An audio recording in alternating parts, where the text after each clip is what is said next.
I am the Tofu Golem. Please enjoy the video. You'll start by preparing both devices. Enable developer options on Android and turn on USB debugging in developer options.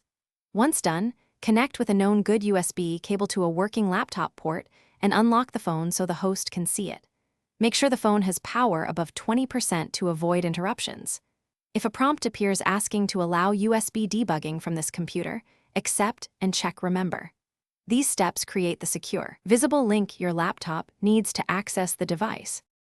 Next, install drivers so the laptop recognizes the Android.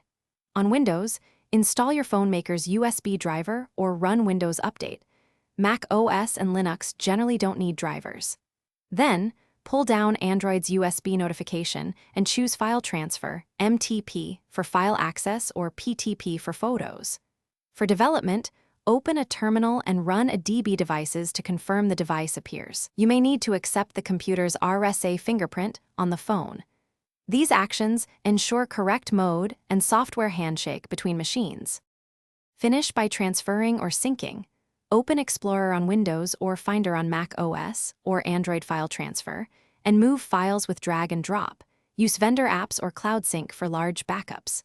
If you're developing, deploy apps via a DB install or use IDE run configurations once the device is listed.